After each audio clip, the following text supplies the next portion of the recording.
a lot more space to elaborate on that. Yeah. Elise, what role does mapping play in your work? What are the tools that you use or think are appropriate in your in telling your story? Well, I think what I've come to learn and am continuing to learn is that it's not just one tool. It's also not just about mapping per se in the traditional sense. And so a lot of what I have found that has led me to these places and these sites and a sort of understanding of the scale of these questions, stones, has in fact not at all been maps as we think of them. They've been photographs. They've meant going out into the world in a particular way. A lot of archival records, like for example, the story of the stones in Sweden, for the most part, were not discovered through even through any kind of map. It was through taxation records. Like that is also a kind of map. All of these materials that we produce and documents, all these different ways that we record, things in the world are possible to be reassembled into a kind of mapping process. Yeah. So I try not to think of a map as a map. Ricardo, how do you start when you approach a new, say the Bangladeshi case, for instance? What do you do first? What is the things that you? What is the routines that you go through and the techniques that you use, or the techniques that you ask of your students to use? I think I don't use mapping. I think maybe what I'm going to say is that sounds like mapping to someone, but I don't think I ever used mapping in what I think is in my head. So we normally we establish kind of contacts with people on the ground, either professors, NGOs, and we visit those places and we try to understand from the government point of view, from also the NGOs which are dealing directly with the people on the ground, which are in this case of Bangladesh, are being displaced by global warming, by the rising sea level in Chittagong. And we see the ways they live now versus the way they used to live. And in this case, we talk to people and they tell their practices, how they used to live.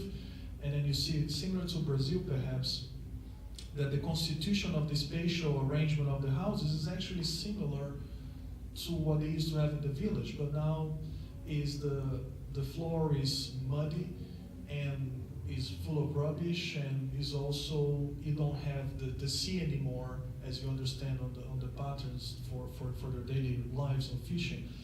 So I think we try to understand how what we see is similar, and what are the differences that occur in the spatial organization, and what are the components that are occurring, and then we have a conversation about scale, the amount of people versus the conditions, and we normally try to. There's a few questions we ask: what now, and what if.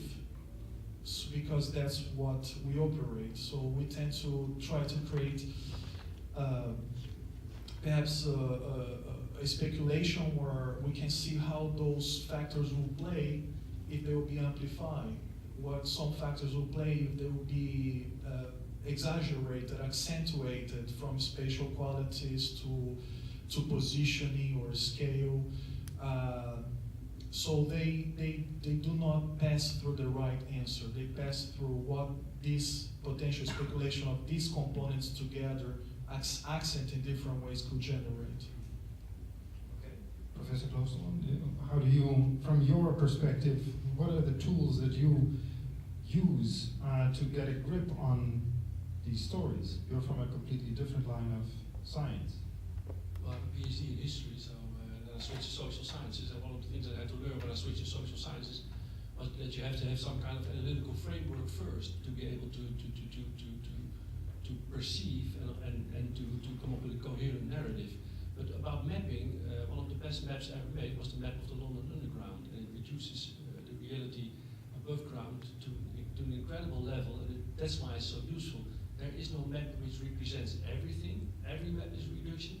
Every statistic is reduction, by the way. So you always have to ask the question, who has produced this map or this statistic and for what purpose? But still, they can be very useful even because they are an extreme reduction of social reality. But I have a question for my neighbor. I was struck by the fact that that in the Australian case and in the Cambodian case, in both cases, property rights were important.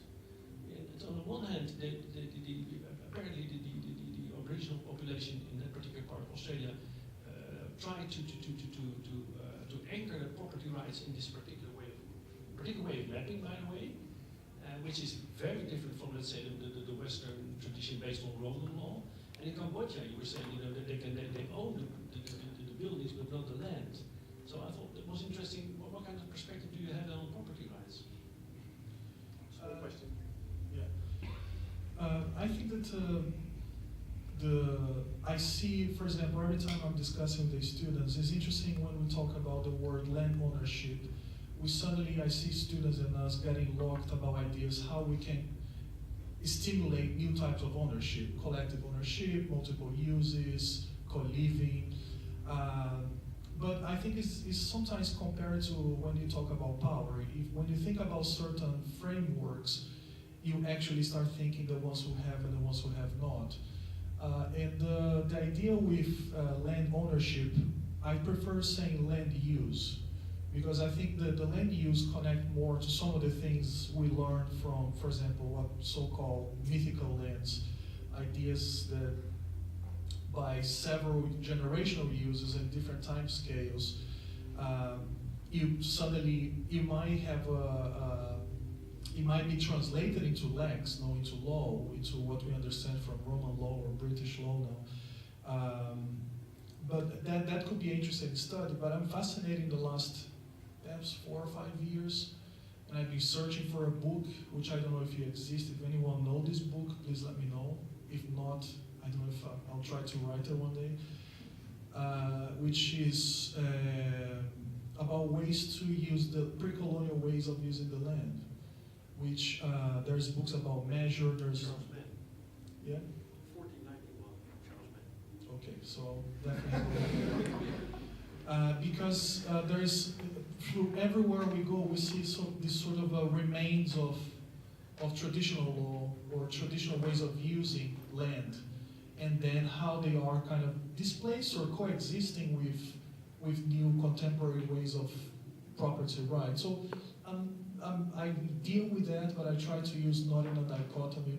I try to use from the idea of land use. Okay. Yes, of course. There's okay. You want to ask the last question? Yeah. Please go ahead. When I see your presentations, I see like different approaches, but all of you are working with something that is really interesting, and it looks like it's unavoidable. That is this cultural disruption that is caused because of migration and movement, displacement, eviction, and in different contexts, of course, in different territories. I would like to ask you, how do you see? I know it's a complex question. Maybe it's not can't be answered so briefly, but how do you envision like these futures, this future of culture transformation, cultural, I don't know, integration, in that sense? I don't get the question. How do you envision? How do you see, for instance, this cultural dimension? In the case, for instance, of Robert Kloosterman, he talked about what is happening with some communities here. But in other cases, we saw like there are people that is literally being like ejected from their landscapes, or we have the case of these existences that they are there, but no one feel it, or they are like sort of ghosts in the landscape. So how do you envision this? That's my last question. Would like to answer?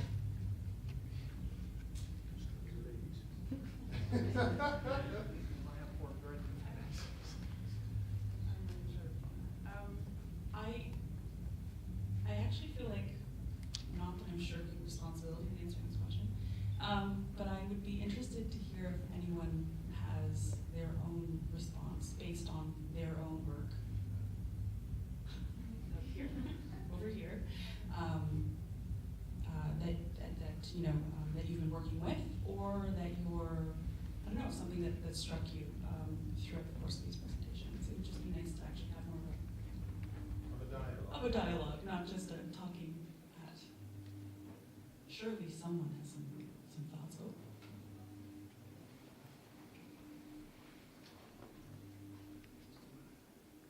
Thank you all for the wonderful presentations. We're very grateful that you're here.